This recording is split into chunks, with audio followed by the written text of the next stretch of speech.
Students, मेरा नाम विशेष छतवानी है। मैं एक चार्टर्ड अकाउंटेंट रहा हूं और अभी असिस्टेंट प्रोफेसर हूं गवर्नमेंट कॉलेज में। आज हम जो टॉपिक कवर करेंगे वो है अनएम्प्लॉयमेंट और कुछ जो एम्प्लॉयमेंट के लिए स्कीम्स आई हैं उन पे कुछ एमसीक्यू अपन देखेंगे। पहला क्वेश्चन, छिपी या प्रच्छन्न बेरोजगारी से तात्पर्य क्या है? हम किसे हिडन या डिस्गाइज्ड अनएम्प्लॉयमेंट कहते हैं? बहुत ही आसान क्वेश्चन है, बहुत बार पूछा जाता है। तो छिपी बेरोजगारी वो होती है कि जहाँ पे जितनी ज़रूरत है उससे ज़्यादा लोग लगे हुए हैं। मान लीजिए खेत है, वहाँ पे 2 लोगों की ज़रूरत है और वहाँ ज़बरदस्ती 5 लोग लगे हुए हैं। इसका मतलब है अगर उन 3 लोगों को हटा भी दिया जाए तो प्रोडक्शन पे कोई खास अंतर नहीं आएगा। यानी वो जो 3 फालतू लोग लगे हुए हैं उनकी मार्जिनल प्रोडक्टिविटी लगभग 0 के बराबर होती है। तो छिपी बेरोजगारी का तात्पर्य है बेरोजगार व्यक्तियों से नहीं। गृहिणियों, हाउसवाइफ में जो बेरोजगारी होती है वो 60 वर्ष से ज़्यादा लोग नहीं। किसी कार्य में जिसको कम व्यक्ति कर सकते हैं उसमें अगर ज़्यादा व्यक्ति लगे हुए हैं तो इस तरह से बाकी 3 लोगों में गुप्त बेरोजगारी है। इसलिए गुप्त कहते हैं क्योंकि हमें लोग लगे हुए दिखते हैं पर वो वास्तव में काम नहीं कर रहे हैं। ठीक है, तो कुछ एडिशनल बातें हैं वो उसके साथ लिखी हुई है, वो आप पढ़ लीजिएगा। खास करके इसमें ये वाली शब्दावली आप याद रखिएगा कि ऐसे अतिरिक्त श्रमिकों की सीमांत उत्पादकता मार्जिनल प्रोडक्टिविटी लगभग 0 होती है, या इन्हें अगर प्रोडक्शन से हटा लिया जाएगा तो कोई विशेष अंतर नहीं आएगा। और सबसे ज़्यादा ये एग्रीकल्चर सेक्टर में देखने को मिलती है। ठीक है, इसकी पीडीएफ जैसे मैं हमेशा कहता हूँ वीडियो के नीचे डिस्क्रिप्शन में मिल जाएगी। मिलने में दिक्कत आती है तो आप हमें व्हाट्सएप करके मंगा लेना। ठीक है, चलो अगला क्वेश्चन है, in India collection of data related to unemployment is done by. बेरोजगारी से संबंधित आंकड़े भारत में कौन एकत्रित करता है? आरबीआई? नहीं। State Bank of India? बिल्कुल नहीं। नाबार्ड? नहीं। National Sample Survey Organisation? पहले ये आंसर हुआ करता था और आजकल हमें पता है कि एनएसएसओ और सीएसओ को मर्ज कर दिया गया है, उन्हें एनएसओ में कन्वर्ट कर दिया गया है, नेशनल स्टैटिस्टिकल ऑफिस। तो ये ऑप्शन भी दिखाई दे सकता है अगर मान लीजिए पेपर सेटर ने पुरानी संस्था को तौर पर उठाया, या वो एनएसओ भी दे सकता है। ठीक है, तो आप ध्यान रखिएगा एनएसओ और एनएसएसओ दोनों के लिए तैयार रहिएगा। एनएसओ नई संस्था है जो मर्ज करके बनाई गई है, इसका आंसर यही है। कुछ बातें और समझ लीजिए कि भारत में बेरोजगारी के आंकड़ों को देखने के लिए ये है MOSPI। क्या है सर ये? Ministry of Statistic and Programme Implementation. ठीक है, उसके अंतर्गत आप ये देख लीजिए कि आपका जो एनएसओ है वो पीरियोडिक लेबर फोर्स वगैरह के आंकड़े इकट्ठित करता है। LFPR labour force participation rate, periodic labour force survey किया जाता है। ये जो लेटेस्ट सर्वे नेट पे अवेलेबल था वो मैंने उठा लिया है, उसमें से भी कुछ आंकड़े अगर आप देखना चाहें तो याद कर सकते हैं। ठीक है, चलिए आगे बात कर लेते हैं।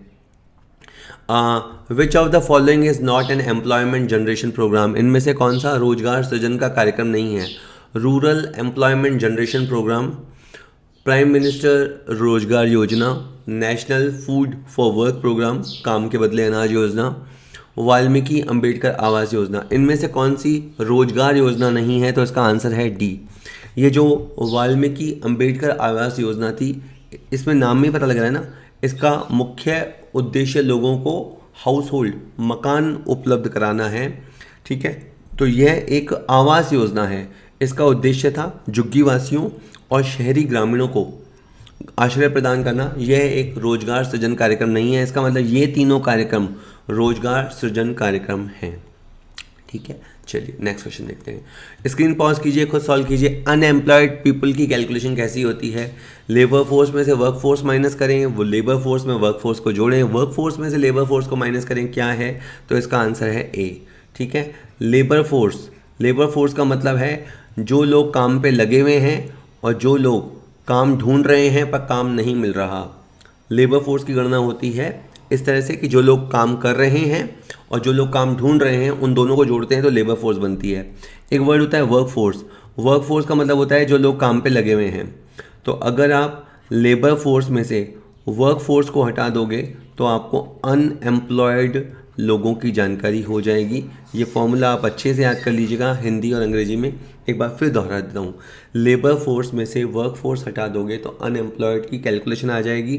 और मैं बार बार हर वीडियो में लगभग कहता हूँ, आप एक फॉर्मूला याद कीजिए और घुमा फिरा के इससे, जैसे इससे 3 फॉर्मूले, क्योंकि इसमें 3 कंपोनेंट है ना, तो इससे 3 फॉर्मूले बन सकते हैं, वो तीनों फॉर्मूले बना लीजिए। और क्या बन सकता है इससे, लेबर फोर्स इक्वल टू, ये माइनस का वर्क फोर्स उधर चला गया, तो वर्क फोर्स प्लस अनएम्प्लॉयड, आप ये भी बना सकते हैं। और आप क्या बना सकते हैं, वर्क फोर्स को उधर भेज दीजिए, तो लेबर फोर्स में से अनएम्प्लॉयड को आप हटा देंगे, तो ये भी एक फॉर्मूला बन सकता है। ठीक है, तो अभी हमारा ये वाला फॉर्मूला काम में आया, ये वाला, तो ए इसका आंसर रहेगा। बहुत ही आसान बट बहुत ज़रूरी क्वेश्चन है जो आपको पता होना चाहिए। अगला क्वेश्चन कहता है, प्रधानमंत्री रोजगार प्रोत्साहन योजना कब आरंभ की गई थी? अगस्त 2016 में, नवंबर 2020 में, अगस्त 2019 में या दिसंबर 2019 में? ऐसी स्कीम्स तो आपको खैर याद ही रखनी पड़ेगी। प्रधानमंत्री ने रोजगार प्रोत्साहन योजना शुरू की है। ये योजना अगस्त 2016 में शुरू की गई थी और हालांकि 31 मार्च 2019 को इसे डिसकंटिन्यू भी कर लिया गया। जितनी ज़्यादा योजनाएं आप याद कर रख सकें, मतलब योजना का नाम, उसका फुल फॉर्म, उसका उद्देश्य, कब वर्ष में शुरू की गई, बाद में से किस योजना में मिला दिया गया, आज के दिन वो चालू है या नहीं। ठीक है, चलिए ठीक है। वह व्यक्ति जिसको उसकी योग्यता एवं क्षमता के अनुसार पर्याप्त काम नहीं मिलता, जिसके कारण उत्पादन में उसका योगदान उसकी क्षमता और उसकी दक्षता से काफ़ी कम होता है, इस प्रकार की बेरोजगारी। देखिए, अगर किसी बंदे में जो काबिलियत है, उस काबिलियत के हिसाब से उसे काम ना मिले, उसे अपनी काबिलियत से नीचे काम करना पड़े, या उसे लगातार काम नहीं मिले, या उसे थोड़े दिन भर में भी थोड़े से समय के लिए ही काम मिले, यानी उसके पोटेंशियल का पूरा यूज़ ना हो, तो इसे अपन अंडर एम्प्लॉयमेंट कहते हैं, अल्प रोजगार कहलाते हैं। मतलब वो आपको काम पे तो लगा हुआ दिखाई देगा, लेकिन उसका ट्रू पोटेंशियल यूज़ नहीं हो रहा। मान लीजिए कोई बंदा है, MBA लेवल का बंदा, इंजीनियर लेवल का बंदा है, और बाद में उसे मान लीजिए कि एक वॉचमैन की नौकरी करनी पड़ रही है। नौकरी ख़राब नहीं होती है, लेकिन उसने वो दिल से नहीं चाहिए, उसे मजबूरी में करनी पड़ रही है। इतना हाई क्वालिफाइड बंदा अगर एक छोटी मोटी जॉब कर रहा है जहां उसकी प्रतिभा के साथ न्याय नहीं हो रहा है, तो ये स्थिति अल्प रोजगार, निम्न रोजगार, अंडर एम्प्लॉयमेंट की कहलाती है। ठीक है, even though they have a job, they are not fully utilized in terms of their skill, qualification और work hours। ठीक है, उनकी क्षमताओं का पूरा दोहन हो ही नहीं पाता। निम्नलिखित में से कौन सा सही है? श्रम शक्ति बराबर रोजगार में लोगों की संख्या, labour force equal to number of employed, ये गलत है, क्योंकि नंबर ऑफ एम्प्लॉयड बराबर होते हैं वर्क फोर्स के।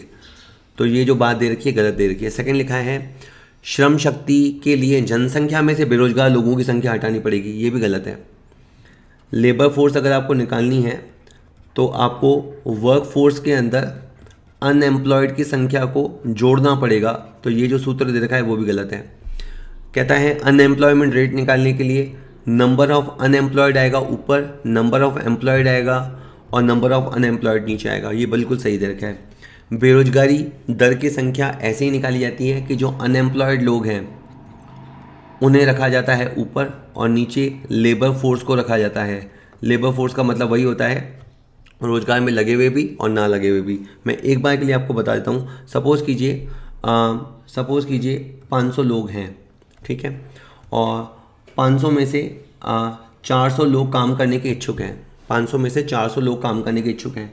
300 लोगों को जॉब मिल गई है, या 320 लोग कर लेते हैं। 320 लोगों को जॉब मिल गई है और 80 लोगों को जॉब नहीं मिली है। आप पूरी बात समझ गए? 500 की आबादी है, 500 की आबादी है, उनमें से बच्चे बूढ़े जो काम नहीं करना चाहते उनको हटा दो, 100 लोग हटा दिए। 400 लोग हैं जो काम करना चाहते हैं।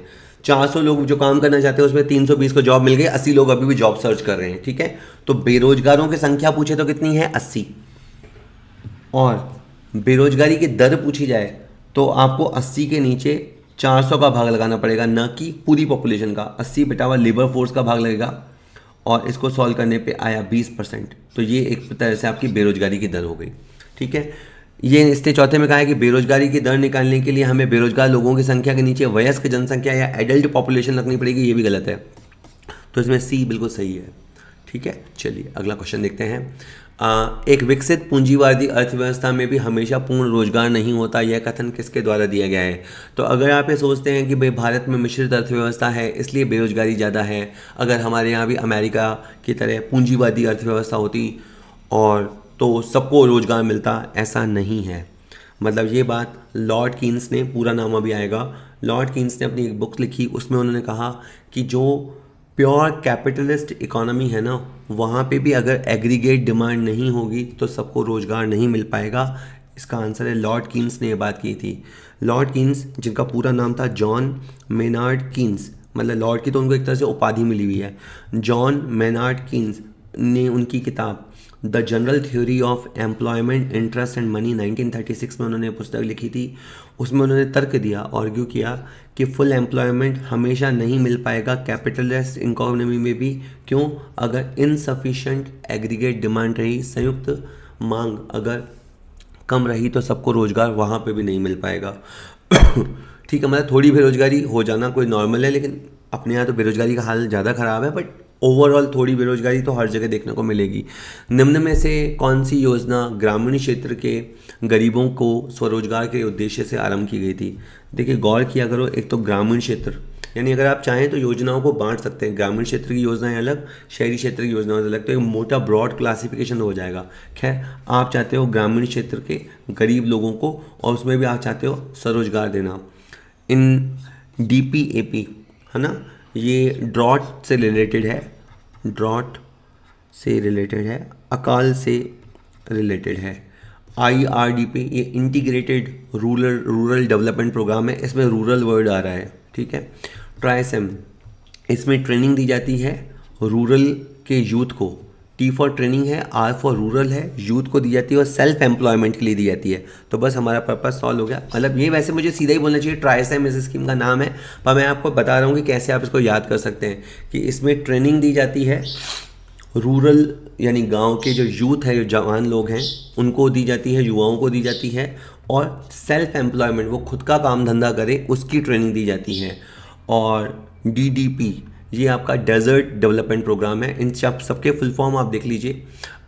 DPEP drought prone areas programme, ठीक है, सूखा प्रवण क्षेत्र कार्यक्रम बोलते हैं। Integrated rural development programme, training of rural youth for self employment, ये इस क्वेश्चन का आंसर था। और डेजर्ट डेवलपमेंट प्रोग्राम, मरु विकास कार्यक्रम जिसको बोलते हैं। ट्राइसेम के बारे में और बात सुन लीजिए। ट्राइसेम 1979 में लॉन्च किया गया था एज अ सब स्कीम ऑफ IRDP का ये भाग था, यानी IRDP इंटीग्रेटेड, कि कोई भी चीज़ इंटीग्रेट करती है तो उसके सामने अंदर बहुत सारी स्कीमें होती है, तो ट्राइसेम इज़ वन ऑफ देम। तो IRDP बड़ा वर्ड है, ट्राइसेम उसका एक भाग है, 1979 में शुरू हुई थी। इट्स मेन ऑब्जेक्टिव, मुख्य उद्देश्य क्या था कि वो प्रोवाइड कराएगी टेक्निकल एंड एंटरप्रेन्योरशिप स्किल, तकनीकी और उद्यमिता स्किल प्रोवाइड करेंगे किसको? रूरल यूथ को, गाँव के युवाओं को, जिनकी एज 18 से 35 साल की है, ताकि वो सेल्फ एम्प्लॉयड हो सकें, खुद का काम शुरू कर सकें।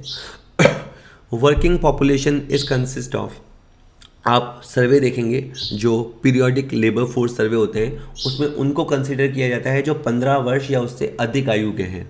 यानी 15 वर्ष से जो छोटे आयु के होते हैं वो डिपेंडेंट होते हैं, उनको अपन लेबर फोर्स के लिए काउंट नहीं करते। तो वर्किंग एज जो मानी गई है वो मानी गई है 15 से 64। ठीक है, तो इसका आंसर D रहने वाला है, 15 to 16, 4 ईयर्स। वेल, अगला क्वेश्चन कहता है national rural employment guarantee scheme, popularly known as NREGA, NREGA कब शुरू हुआ था? तो नरेगा शुरू हुआ था आपका 2005-2006 के आसपास। उस समय चल रही थी आपकी 10वीं पंचवर्षीय योजना। आपकी जो 10वीं पंचवर्षीय योजना था उसका कार्यकाल था 2002 से 2007, क्योंकि कुल 12 पंचवर्षीय योजनाएं हुई। 12वीं पंचवर्षीय योजना के बाद अपन ने इसको ख़त्म कर दिया। जो 12वीं पंचवर्षीय योजना थी वो थी 2012 से 2017, ये थी आपकी 12th, और आपकी जो 11th थी वो थी आपकी 2007 से 2012। वेल, ये जो नरेगा पहले आया था वो 2005-06 के आसपास आया था। जरा इसको पढ़ लेते हैं, ये इसका सॉल्यूशन, इसका आंसर तो ये रहा कि ये 10वीं पंचवर्षीय योजना में आया। थोड़ा सा और सुन लीजिए। National rural employment guarantee scheme NREGA which later became MG NREGA, Mahatma Gandhi add हो गया 2 अक्टूबर 2009 समथिंग में, उसका नाम में महात्मा गांधी ऐड कर दिया गया। और ये 10वीं पंचवर्षीय योजना के दौरान आया था। थोड़ी सी और बात सुन लीजिए। ये बेसिकली जो एक्ट पास हुआ वो सितंबर 2005 में पास हुआ नरेगा, कि भाई गाँव में 100 दिन का रोजगार देंगे। और 2 फरवरी 2006 से इसकी शुरुआत हुई आंध्र प्रदेश से। ये कहते हैं 2 फरवरी को तब से ही रोजगार दिवस के रूप में मनाया जाता है। और इस स्कीम का नाम में बाद में महात्मा गांधी ऐड कर दिया गया और ये 2 अक्टूबर 2009 से ये स्कीम अब ये मनरेगा बन गई है। चलिए आगे बात करें। The negative relationship between which 2 variable is called Okun's law. Okun का नियम, ओकुन का नियम किन 2 वेरिएबल के बारे में बताता है? ये बताता है अनएम्प्लॉयमेंट एंड GDP। इन 2 के बीच में संबंध बताता है। इसे कई तरह से लोग बोल सकते हैं, मैं 2-3 तरीके से बोल के बताता हूँ। इनका कहना है कि 2% GDP बढ़ेगी, 2% GDP बढ़ेगी तब जाके 1% अनएम्प्लॉयमेंट कम होगी। या ऐसे यूँ कह लो कि 1% रोज़गार बढ़ेगा तो GDP का साइज़ 2% बढ़ेगा। यानी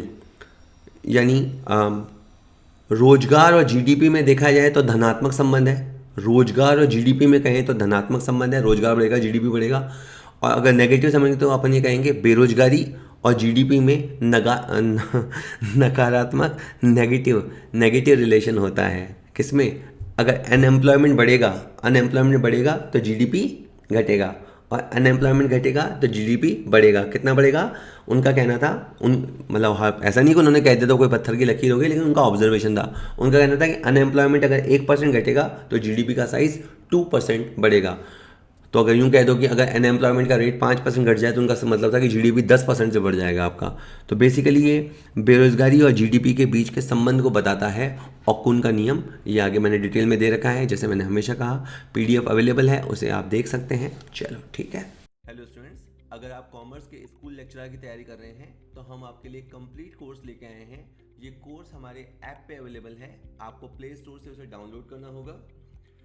उस कोर्स में आपको कंप्लीट कंटेंट मिलेगा जिसकी आपको ज़रूरत है। अगर आप एक ही बार में अगर अपना स्कूल लेक्चरर एग्ज़ाम क्रैक करना चाहते हैं तो आपको ज़रूर ये कोर्स लेना चाहिए। इस कोर्स में आपको क्या मिलेगा?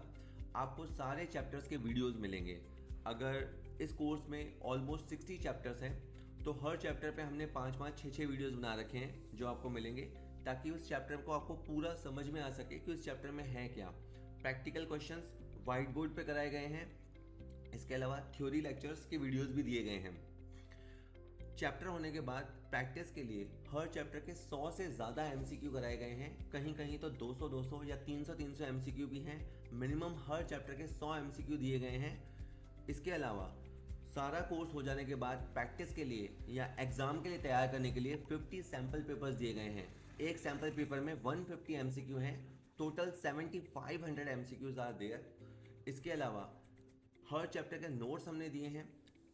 ये नोट्स और सारे MCQ हिंदी में भी हैं, इंग्लिश में भी हैं। तो अगर आप किसी भी लैंग्वेज से हैं, कोई बैरियर नहीं है, आप आराम से इसकी तैयारी कर सकते हैं। कोर्स लेने के बाद बाय द वे, ऐसा होगा नहीं पर बाय द वे अगर आप संतुष्ट नहीं हैं तो 5 दिन के अंदर आप मनी बैक गारंटी ले सकते हैं। कोई क्वेश्चन नहीं पूछा जाएगा, आपकी फीस पूरी की पूरी रिफंड कर दी जाएगी। जस्ट आपको 5 दिन कोर्स को लेके देखना है। अगर आपको अच्छा नहीं लगता है तो पूरी फीस आपकी वापस कर दी जाएगी। इसके अलावा ये सारा कंटेंट रिकॉर्डेड फॉर्म में है। फिर भी अगर आपको किसी क्वेश्चन में डाउट आता है, अगर आपको कोई क्वेश्चन समझ में नहीं आता या आप कुछ पूछना चाहते हैं तो आप लगातार व्हाट्सएप ग्रुप में हमसे संपर्क कर सकते हैं। आप जो डाउट भेजेंगे शाम तक होते होते उसका फुल सॉल्यूशन आपको प्रोवाइड करा दिया जाएगा। An arrangement in which a worker uses his own resources to make a living is known as। एक व्यवस्था जिसमें एक व्यक्ति अपने स्वयं के संसाधनों का उपयोग जीविकोपार्जन के लिए करता है तो उसे कहा जाता है, उसे कहते हैं स्वरोजगार। देखिए बहुत बड़ा सिंपल है कि एक तो ये है कि आप जॉब ढूंढें, आप जॉब करें, और दूसरा ये है कि आप खुद का थोड़ा पैसा लगाएं। मान लीजिए एक दुकान खोल लें, एक सेंटर खोल लें, कुछ भी काम जिसमें आप अपना थोड़ा पैसा लगाएंगे, अपने स्किल्स और टैलेंट का यूज़ करके अपने बॉस खुद होंगे, खुद अपना काम करेंगे, तो तब आप कहलाएंगे सेल्फ एम्प्लॉयमेंट। अगर मान लीजिए कोचिंग सेंटर वाला है, वो एक कोचिंग सेंटर खोलता है, बच्चों को पढ़ाता है, तो वो कहलाएगा सेल्फ एम्प्लॉयड। एक बंदे ने दुकान खोली, सेल्फ एम्प्लॉयड। एक बंदे ने ठेला लगाया, सेल्फ एम्प्लॉयड। यानी खुद का काम खुद करना, खुद से पैसा लगाना, किसी और के अंडर काम नहीं करना, खुद के बॉस आप खुद होगे। ठीक है, चलिए next. Unemployment refers to people. बेरोजगारी किन लोगों को संदर्भित करती है? वो लोग जो काम करने को तैयार नहीं हैं, वो लोग जो काम करने को इच्छुक हैं लेकिन काम नहीं मिलता। बिल्कुल, हम बेरोजगार उन्हीं को कहते हैं जो काम करना चाहते हैं लेकिन उनको काम मिल नहीं रहा।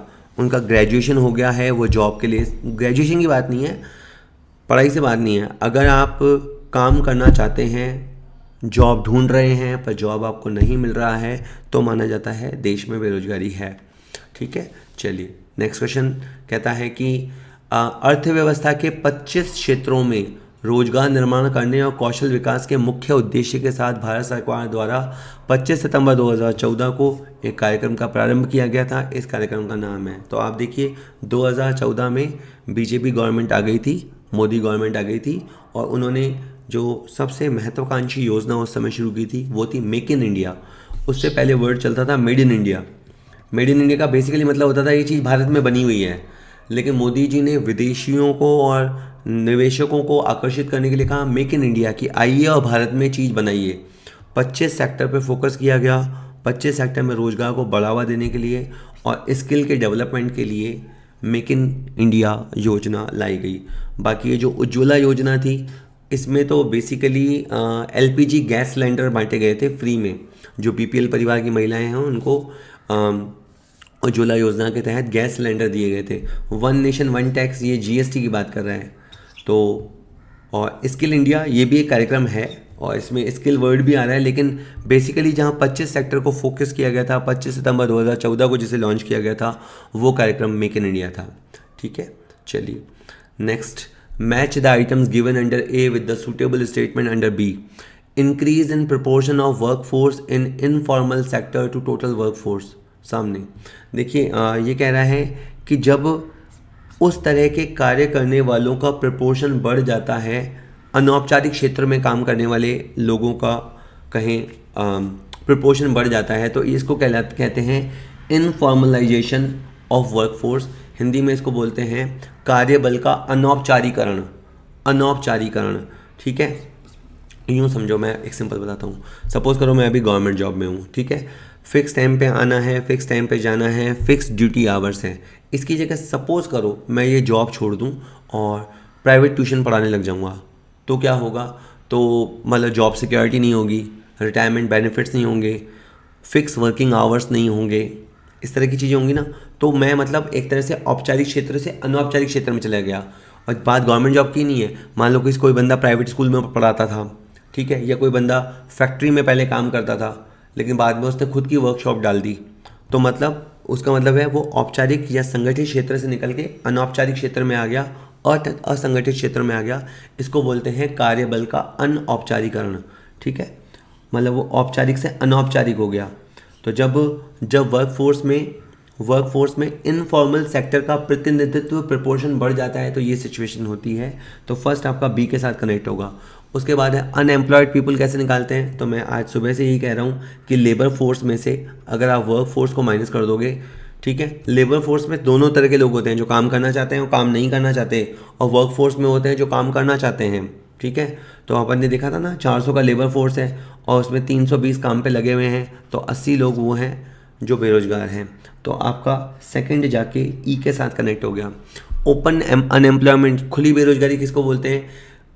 People are able and willing to work but fail to get work. ये बिल्कुल ए से जाके कनेक्ट हुआ है, मैंने सीधा वहाँ देखा है। खुली बेरोजगारी वो जहाँ लोग योग्य हैं, काम करने के इच्छुक हैं, मतलब योग्यता भी है, इच्छा भी है, पर चाहकर भी काम नहीं मिल रहा है, तो उसे अपन कहते हैं खुली बेरोजगारी, ठीक है। कहते हैं शहरी क्षेत्रों में ये बेरोजगारी ज़्यादा देखने को मिलती है। उसके बाद सेल्फ एम्प्लॉयमेंट, अभी हमने चर्चा की, जब वर्कर खुद के रिसोर्सेज को यूज़ करके अपना जीविकोपार्जन करता है, अपनी जीविका चलाता है, लाइवलीहुड कमाता है, तो वो स्थिति होती है। तो ये चौथे का आपके साथ डी बनेगा। इसके बाद है डिस्गाइज्ड अनएम्प्लॉयमेंट। आज का पहला क्वेश्चन यही था, छुपी बेरोजगारी। छुपी बेरोजगारी मतलब मार्जिनल प्रोडक्टिविटी शून्य होना या ज़रूरत से ज़्यादा लोग लगे हुए काम होना, more people are engage in the work than are really needed, जितने लोगों की ज़रूरत है उससे ज़्यादा लोग काम पे लगे हुए हों। तो आपका पहले के साथ बी बैठेगा, पहले के साथ बी यहाँ पे है, दूसरे के साथ ई है, तीसरे के साथ ए है, चौथे के साथ डी, पाँच के साथ सी। इसका आंसर डी आएगा, है ना। ठीक है, चलिए अगला क्वेश्चन देखते हैं। जागृति बैक टू वर्क योजना ये राजस्थान में शुरू हुई थी। जागृति बैक टू वर्क योजना क्या है? किसी रोग के कारण अपना जॉब छोड़ चुके युवा पुरुषों के लिए, अपने निजी कारणों से जॉब छोड़ चुकी महिलाओं के लिए, यही इसका आंसर है। किसी पर्सनल रीज़न से अगर महिलाओं ने काम छोड़ दिया था और वापस से अगर वो अपना काम शुरू करना चाहती हैं तो उनके लिए एक योजना चलाई गई थी, नाम था जागृति बैक टू वर्क योजना। ठीक है, चलिए उसके बाद क्वेश्चन कहता है कि स्वर्ण जयंती ग्राम स्वरोजगार योजना कब शुरू की गई थी? ठीक है, देखिए एक है ना, वैसे ही अपन बात करते हैं, एक वर्ड होता है रजत जयंती, एक होता है स्वर्ण जयंती और एक होता है हीरक जयंती। अगर इंग्लिश में गए तो एक होता है सिल्वर जुबली, एक होता है गोल्डन जुबली, एक होता है डायमंड जुबली। इसमें सीक्वेंस होता है 25 वर्ष, 50 वर्ष, 100 वर्ष। किसी चीज़ के जब 50 वर्ष पूरा हो जाते हैं तो उसकी गोल्डन जुबली सेलिब्रेट की जाती है, उसकी स्वर्ण जयंती मनाई जाती है। ऐसे ही कनेक्ट करने की बात करें, 1947 में भारत आज़ाद हुआ, 50 साल बाद अगर आप स्वर्ण जयंती कार्यक्रम अपनाओगे तो 1997 आसपास बैठता है। तो 1997 तो इसमें ऑप्शन नहीं है, 1999 है। ठीक है, ये मैंने ऐसे ही कनेक्ट किया है, आप तो डायरेक्ट याद कर लीजिए। ऐसा नहीं है कि 97 की जगह 99 प्रिंट हो गया, नहीं, ये अप्रैल 99 में ही शुरू हुई है, पर मतलब ये उन दिनों में स्वर्ण जयंती वर्ष चल रहा होगा। ठीक है, मैं उससे आपको कनेक्ट करना बता रहा हूँ। तो अप्रैल 1999 में स्वर्ण जयंती ग्राम मतलब गाँव में स्वरोजगार यानी सेल्फ एम्प्लॉयमेंट स्कीम शुरू की गई थी। ठीक है, चलिए ये है गांव के गरीबों के लिए एक स्वरोजगार कार्यक्रम था, भारत सरकार ने शुरू किया था। सेल्फ हेल्प ग्रुप जो स्वयं सहायता समूह होते हैं उनकी इनकम एक्टिविटीज़ को बढ़ाने के लिए किया गया था। बाद में इसे 2011 में राष्ट्रीय ग्रामीण आजीविका मिशन द्वारा प्रतिस्थापित कर दिया गया। तो ये 1999 में शुरू हुआ और 12 साल के बाद इसको मर्ज कर दिया गया इस वाले में, national rural livelihood mission NRLM में इसको मर्ज कर दिया गया या कहीं रिप्लेस कर दिया गया, इसको बंद करके चालू। ठीक है, ओके। बात करें what was the main objective of integrated rural development scheme. इसमें भी इंटीग्रेटेड यानी बहुत सारी स्कीम्स को इंटीग्रेट किया गया था। रूरल तो नाम से ही समझ में आ रहा है कि ये रूरल क्षेत्र के लिए थी। तो पहला ऑप्शन है कि ग्रामीण रोजगार में वृद्धि करने के लिए, और सेकंड में लिखा हुआ है ग्रामीण क्षेत्र में गरीबी रेखा से नीचे जीवन यापन करने वाले परिवारों को रोजगार की व्यवस्था करना। ये इसका सही आंसर है। भूमिहीनों को रोजगार देना, शिक्षित युवाओं को रोजगार देना ये नहीं है। ये गाँव में जो BPL परिवार थे उनको रोजगार की व्यवस्था करने के लिए ये शुरू की गई थी। अब यूँ भी देख लो, स्टार्ट हुआ तो इसका नाम था IRDP, इसके बाद स्वर्ण जयंती ग्राम स्वरोजगार और उसके बाद राष्ट्रीय ग्रामीण आजीविका मिशन, उसमें यानी इनके नाम लगातार चेंज होते रहे हैं, इसे आप अभी और देख पाएंगे। ठीक है, तो बेसिकली ये देखिए सारा आ रहा है अभी। ओके, बात कहाँ से शुरू हुई कि एकीकृत ग्रामीण विकास कार्यक्रम कब शुरू किया गया? तो 1978-1979 में शुरू किया गया था। ठीक है, 1980 में तो इसे पूरे भारत में प्रसारित कर दिया गया। उद्देश्य क्या था? गांव के गरीब परिवारों को असेट्स प्रोवाइड कराना, उनको रोजगार के अवसर प्रदान करना और उनको कौशल विकास प्रदान करना। ये तीनों चीज़ें आपस में जुड़ी हुई होगी। आप उनको कौशल दोगे तो उनको रोजगार के अवसर मिलेंगे, रोजगार के अवसर मिलेंगे तो उनकी संपत्ति का निर्माण हो गया। मेन बेनिफिशियरी ग्रुप कौन थे? छोटे और सीमांत किसान, भूमिहीन मजदूर जिनके पास ज़मीन नहीं है, गाँव में रहने वाले कारीगर, SC ST और महिलाएं। ठीक है, बाद में इसको मिला दिया गया स्वर्ण जयंती ग्राम स्वरोजगार योजना। ये 1999 में भी वर्ड आया था, मैं 1900 स्वर्ण जयंती का आपको कॉन्सेप्ट समझा रहा था, और बाद में इसे मिला दिया गया आगे जाके 2011 में राष्ट्रीय ग्रामीण आजीविका मिशन। तो नाम चेंज होते रहे हैं इसके लगातार। ठीक है, 2-3 क्वेश्चन और हैं। The current most important scheme of employment growth in rural area of India. Bharat के ग्रामीण क्षेत्रों के लिए रोजगार सृजन की सबसे इम्पॉर्टेंट योजना भी कौन सी है? वो है नरेगा, जिसका नाम मनरेगा कर दिया गया है 2 अक्टूबर 2009 से। ठीक है, राष्ट्रीय ग्रामीण आजीविका मिशन भी है, ये भी इम्पॉर्टेंट है, लेकिन डायरेक्ट जो जॉब देती है, 100 दिन का रोजगार जो डायरेक्ट देती है वो आपकी मनरेगा है। ये तो वैसे ही खारिज होगी क्योंकि इसमें लिखा है स्वर्ण जयंती शहरी रोजगार योजना। इसमें क्वेश्चन में पूछा था ग्रामीण क्षेत्रों के लिए, तो बी और सी में ही टक्कर थी, पर बी नो डाउट ज़्यादा है क्योंकि डायरेक्ट रोजगार देता है। उसके बाद है निम्नलिखित में से कौन सा उपाय किसी देश में बहुत कम समय में बेरोजगारी को कम करने में मदद कर सकता है। अगर आप बहुत कम समय में, वेरी शॉर्ट पीरियड में अगर आप बेरोजगारी को कम करना चाहते हो तो कौन सा उपाय आपके हिसाब से अच्छा है। सार्वजनिक और निजी दोनों क्षेत्रों में निवेश बढ़ाना, किसी देश की जनसंख्या की वृद्धि दर को कम करना, धन और आय के वितरण के संदर्भ में असमानताओं को कम करना। ए इसका आंसर है। अगर आप पब्लिक सेक्टर में और प्राइवेट सेक्टर में इन्वेस्टमेंट करोगे, यानी यूँ समझो कि नए नए कारखाने खोले जाएंगे, नए नए ऑफिसेज खोले जाएंगे, इंफ्रास्ट्रक्चर पे काम करेंगे, जो आपका सार्वजनिक क्षेत्र है सरकार भी ये करेगी और जो प्राइवेट प्लेयर्स हैं वो भी ऐसा करेंगे, तो लोगों को काम मिलता चला जाएगा। बाकी जनसंख्या को कंट्रोल करने से भी ठीक है, हो सकता है बेरोजगारी में थोड़ा सुधार आए, लेकिन ये लॉन्ग टर्म प्रोसेस है। ठीक है, इसी तरह से हमको पता है कि इनकम और असेट्स में, वेल्थ में बहुत ज़्यादा विषमता है। गरीब बहुत गरीब होते जा रहे हैं, अमीर बहुत अमीर होते जा रहे हैं। अगर यूँ कहें तो 10% लोगों के पास 90% धन है और 90% लोगों के पास केवल 10% धन है, यानी आय का बहुत ही असमान विषम वितरण है। लेकिन इसको भी लेवल पे लाने में बहुत ज़्यादा समय लगेगा। इन्होंने पूछा था अगर शॉर्ट टर्म में अगर आपको बेरोजगारी को कंट्रोल करना है तो क्या करना पड़ेगा। प्राइवेट सेक्टर में और पब्लिक सेक्टर में आपको इन्वेस्टमेंट बढ़ाना पड़ेगा। इसका मतलब होता है इंफ्रास्ट्रक्चर पे खर्च करना, ऑफिसेज पे खर्च करना, फैक्ट्रीज़ में पैसे खर्च करना। ठीक है, ये होता है ए। अगला क्वेश्चन कहता है कि भारत में बेरोजगारी के बारे में निम्नलिखित में से कौन सा कथन सत्य है। स्वैच्छिक बेरोजगारी भारत में बेरोजगारी का सबसे आम रूप है। घोषणात्मक बेरोजगारी भारत में बेरोजगारी का सबसे आम रूप है। संरचनात्मक बेरोजगारी सबसे आम रूप है, या तकनीकी बेरोजगारी भारत में सबसे आम रूप है। कौन सी बेरोजगारी सबसे ज़्यादा देखने को मिलती है, तो वो है संरचनात्मक बेरोजगारी। इंडिया में स्ट्रक्चरल अनएम्प्लॉयमेंट बहुत ज़्यादा है, यानी मिसमैच है। मिसमैच किसमें, जॉब करने वालों में और जो लोग जॉब पे रखने वाले लोग हैं। मतलब जो जॉब है उसके अंदर उसके लिए जो स्किल रिक्वायर्ड है और जो आदमी काम करने को तैयार है उसमें उस स्किल का अभाव है। यानी इस यूँ समझो फैक्ट्री में इंजीनियर चाहिए, यूँ समझो, लेकिन यहाँ व्यक्ति काम भी करना चाहता है लेकिन उसके अंदर वो काबिलियत नहीं है। तो ये भारत में संरचनात्मक बेरोजगारी सबसे ज़्यादा देखने को मिलती है। ठीक है, कहता है संरचनात्मक बेरोजगारी तब होती है जब श्रमिकों के कौशल और बाज़ार में उपलब्ध नौकरियां बेमेल होती हैं, मिसमैच होता है। ठीक है, ये वही वाला मिसमैच नहीं बोलते हैं, इधर लड़के हैं जिनको शादी करनी है, इधर लड़कियां हैं जिनको शादी करनी है, लेकिन दोनों आपस में वो जो गुण देख रहे हैं वो मिल नहीं रहा। लड़की को चाहिए कि भाई अमीर लड़का मिले, गोरा चिट्टा लड़का मिले, उसमें कोई ऐब नहीं हो, अच्छे घर का हो, सिंगल हो। उनको 10 रिक्वायरमेंट चाहिए, इधर से लड़के को ये चाहिए। ठीक है, और दोनों ही परफेक्ट मैच नहीं पा रहे, तो मिसमैच के चक्कर में क्या हो रहा है, शादियाँ नहीं हो रही। उसी तरह से यहाँ पे जॉब है, यहाँ करने वाला है, लेकिन इसके अंदर वो स्किल्स नहीं है। ठीक है, तो नौकरी नहीं लग रही। तो भारत में ये वाली बेरोजगारी सबसे ज़्यादा देखने को मिलती है। बाकी लोग अपनी मर्जी से बेरोजगार हों ऐसा इंडिया में नहीं है।